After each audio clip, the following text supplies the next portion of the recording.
Hello, good morning, friends. Today is our class on Preamble of the Constitution, and I am also going to tell you how to actually write questions because write answers of the questions that are asked.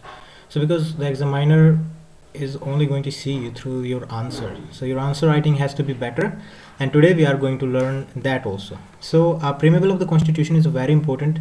It's a very important facet of our constitution. It's a part of the constitution, and even whenever you feel any kind of hardship in the constitution or any while you're writing any answer regarding the constitution and you kind of feel some kind of hardship, just remember the preamble, because every answer lies in the preamble itself. Preamble is like the horoscope of the constitution. It's the key to the constitution. It actually has all kind of components, the aims and objectives of the constitution. In the previous class, when we talked about the objective resolution that was passed by J.L. Nehru, that objective resolution has its effect on the preamble of the constitution. Now let's start with this class. Now, the first constitution in the world that had the preamble was the Constitution of United States, and after that multiple constitutions adopted this feature, and we adopted this feature as well. But you should remember that first the constitution was written and then the preamble was added, and the preamble itself is a part of the constitution and it is amendable. It can be changed as well. It has been changed only once.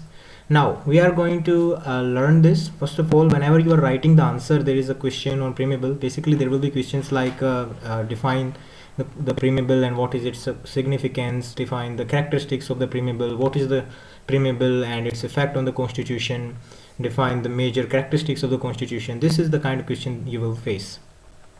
Whenever you start writing this question, this is how you're going to start. First you are going to write the preamble itself, and then basically if you remember the preamble, you can write multiple content. You can write a lot of content, because every word of the constitution itself is very important. Every word of the preamble is like a short note, like a fact that can be elaborated more. So we are going to learn and we are going to understand point by point, word by word, what is the preamble and what it has written.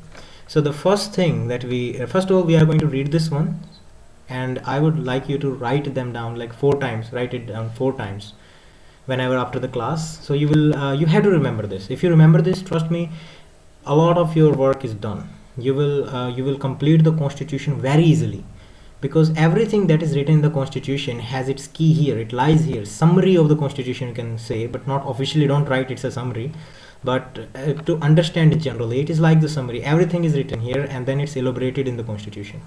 Now the first we are going to read it once. We the people of India, having solemnly resolved to constitute India into a sovereign, socialist, secular, democratic republic, and to secure to all its citizens justice, social, economic and political, liberty of thought, expression, belief, faith and worship, equality of status and opportunity, and to promote among them all, promote what? Fraternity, assuring the dignity of the individual and the unity and integrity of the nation. In our constitution, in our Constituent Assembly, this 26th day of the November 1949, do hereby adopt, enact, and give to ourselves this Constitution. Now we are going to understand this word by word and the deep meaning. It has very deep meaning, and we have to go really deep in order to understand it. But once you understand it, once you remember it, a lot of your work is done. Trust me, 50 to 60% of the constitution you can understand by this, even more than that. Then you only have to elaborate on those subjects, on those facts, on these words that are written in the preamble itself. So first, the first 3 letters. This was also we adopted withdrawn this from the Constitution of USA. We the people. What does this mean? The first word, we the people. This means that our constitution derives its power from the common people of India. The constitution was not being written by some foreign power, by elite groups, or by the industrialist, or by some super rich people. It is the common people of India, and it includes everyone, every section, rich, poor, upper class, so-called upper classes, so-called lower classes, and workers or the industrialist, everyone. It has given equality to everyone, but the basic point that is written here, we the people, this means that the people of India, the common man of India, common man and woman of India, they are the real India. The people of India means India here, because we the people, We are writing our own constitution. This is not being given to us by any foreign power. In case of Sri Lanka, the Sri Lankan constitution was given to Sri Lanka by the Britishers, and that is not something that you will be proud of, that the constitution that runs your country is being given to you by someone else.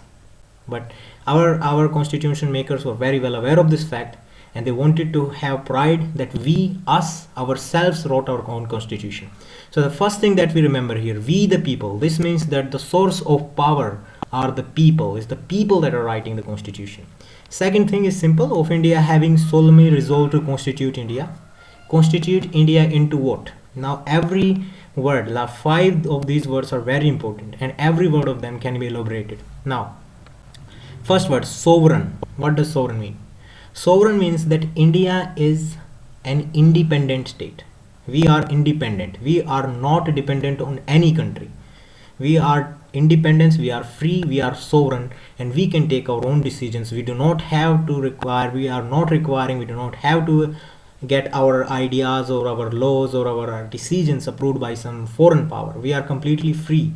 So by the word sovereign, it is meant, you can when you are writing the answer, the significance of the constitution, first you write this significance of the preamble, first you write the preamble, and then you can elaborate. Once you have written this, then you do not have to actually remember things. Simply you read the word sovereign, and then you can, in the answer you can write that the preamble declares that India is a sovereign nation, and then you start writing that, and you can tell that, you can write further that India is an independent country. By this word it is meant that we are not under any foreign power or any other power. We are a foreign nation, we are a sovereign nation, so no foreign power has any play here. Second word is socialist. By socialism it is meant that the goal of Indian economy, the goal of Indian state is the welfare of the people.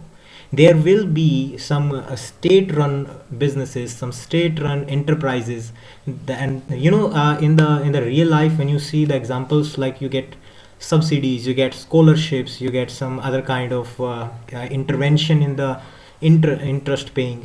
When you're paying loans and the government somehow subsidize your interest as well, you get subsidy on the LPG, and then in the roadways or the other state-run, the government-run institutions where the fees is cheaper. You study in government aided colleges, your fees is low, but it's not like the fees is being charged low. The fees is only being subsidized by the government.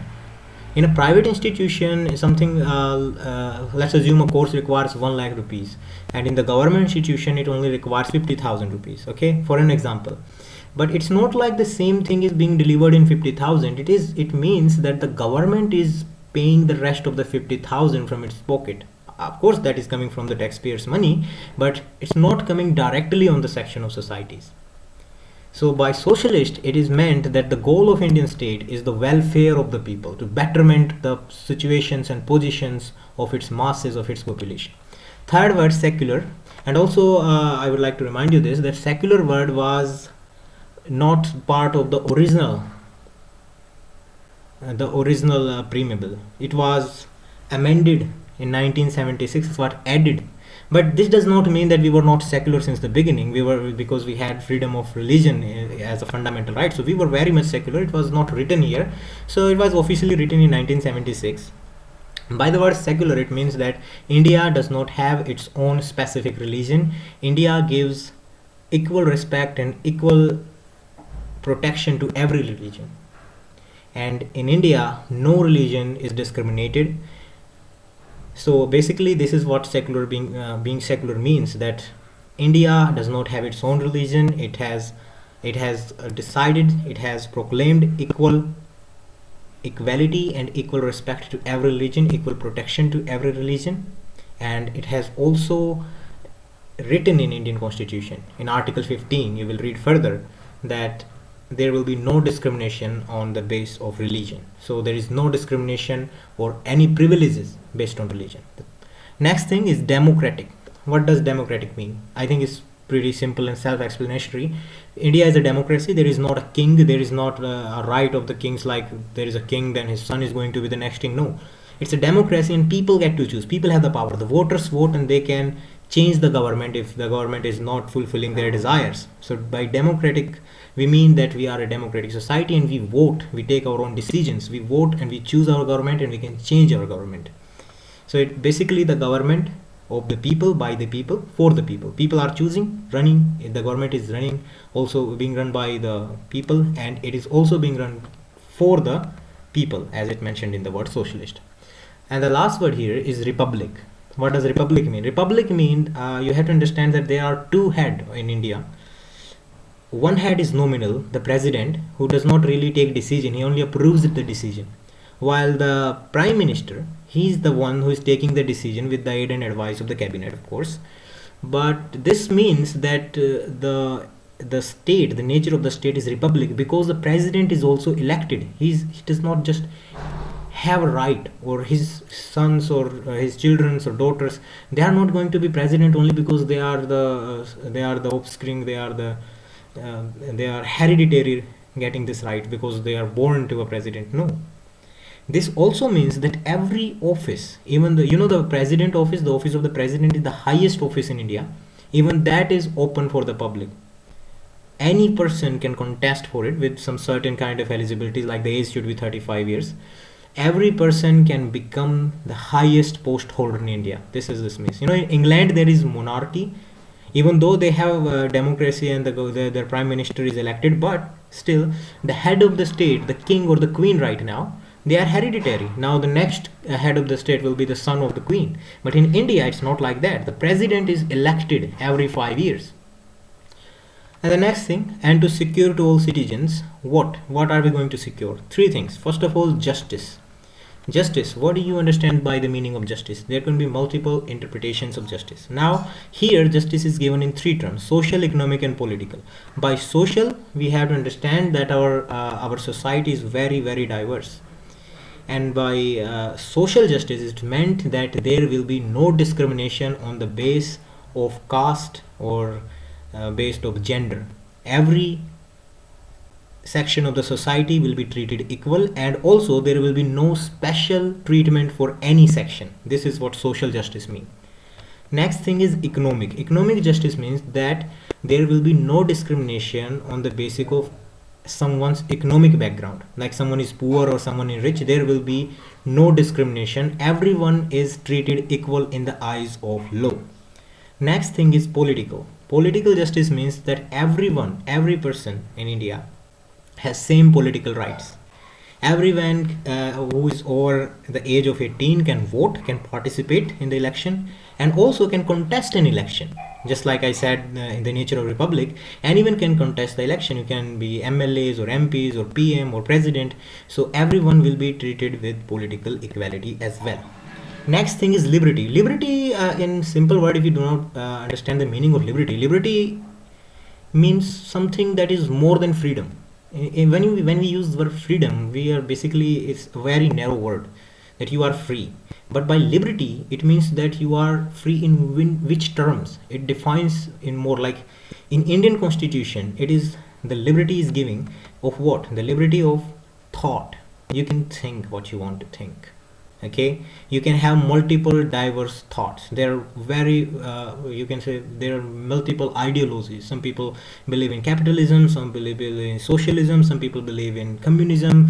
There are feminism, religious fundamentalism, and there is this equality thinking. So you are free to think. Second is expression. What you think, you can also express. When we say that I have a right to say, or when you are not really happy with the government, some kind of decision, you have a right to express your discomfort with it.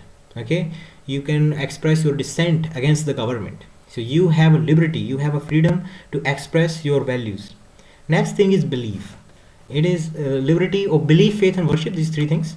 Belief, you can believe in any religion, you can have your faith in any religion or any kind of other kind of ideology, but they have to be good. It's not like if you believe in terrorist activities, that is illegal.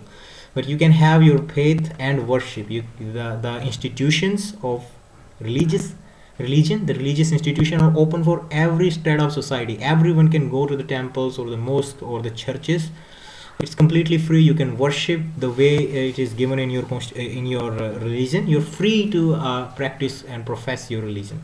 This is the liberty. Next thing is equality of status and opportunities. Two types of equality is given in our constitution. This is the preamble is stating here of status. This means, what does this mean? This means that there will be no discrimination on based of any kind, such as gender or religion or caste or economic status or from the place of birth or the resident. You can live wherever you want. You can be of any gender, you can be of any religion, you can be of any caste. You will be treated equally. It is mentioned here, equality of status and opportunity. What does this mean?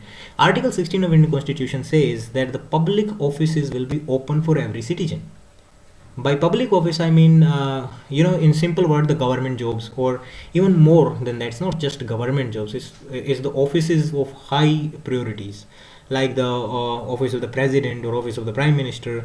So there will be equality of opportunity. Opportunities will be given to everyone in equal terms. Everyone will not, no one will be discriminated. Everyone will get equal chance, equal and fair chance. That is equality of status and opportunity. The next is to promote among them all. What do we want to promote in our citizen? Because we are a diverse society, so we need what? We need fraternity.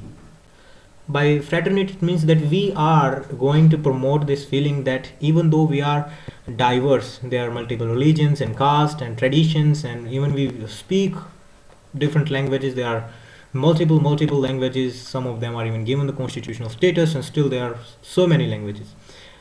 So what we need is that we have to feel this. We have to understand that even though we come from diverse backgrounds, we are still all Indians. We are all part of a big family. So promote this family feeling in them, and assuring the dignity of the individual. Every person is different. This is also acknowledged by when we say that fraternity. By fraternity, we do not mean that we are all going to be same. We are only part of a family, but dignity of the individual, we are still accepting this fact that still being part of the family, we do not have to look similar or wear similar clothes or believe in the same religion or be of same caste or be of same speak same language or be of same color. No, everyone is different, and we respect that. Being different is a good thing. If everyone was same, what is the fun in that? So yes, the dignity of the individual will be assured, and the unity and integrity of the nation. The integrity, this word was also added in 1976 by the 42nd Amendment. Unity, I think you understand that the country is one. We have to stay in unity. And integrity, we also have to respect our country. By integrity, we means there are certain fundamental duties. Understand, we have given so many rights: justice, right, liberty, equality, fraternity, and we are also restoring the dignity. So yes, there has to be some kind of fundamental duties as well. So there are multiple duties. There are 11 duties, and we will study them in further classes. But by this word integrity, you can understand that there are certain duties that you have to perform towards your nation. Like you have to respect the flag, you have to respect the constitution, you have to make sure that the integrity of women is protected. We have to have a scientific temper. We have to get better and better, so our nation can make more progress. We will learn more about fundamental duties in the class of fundamental duties, but right now here the integrity of the nation means that we are going to perform our fundamental duties and going to keep the unity of our country. So in the last line, it is mentioned that in our Constituent Assembly, yes, it was being written by in an assembly. This day, 26th day of number 49. This means that the Constitution was completed on 26th day of November 49. In the previous class, I told you why it was completed yet put on hold for 2 months, and then it was enforced on 26th January 1950. And hereby adopt, enact, and give to ourselves this Constitution. The important thing here is that give to ourselves. Again, this is mentioned that we ourselves are the maker of our futures. We are the maker of our constitution. We are doing it ourselves. No other one is doing it for us. So we are giving this constitution to ourselves. So I think everything that is important, I have elaborated on them and defined them. And now we are going to make a summary of basic points that you can write. Summary is that the preamble tells us that the source of power, the people of India, no foreign power, people of India. Second thing, the nature of Indian state is defined here. It will be sovereign, independent, socialist, for the welfare of people, secular, no discrimination based on religion, democratic, adult franchisee, we can vote, and republic, every office is open.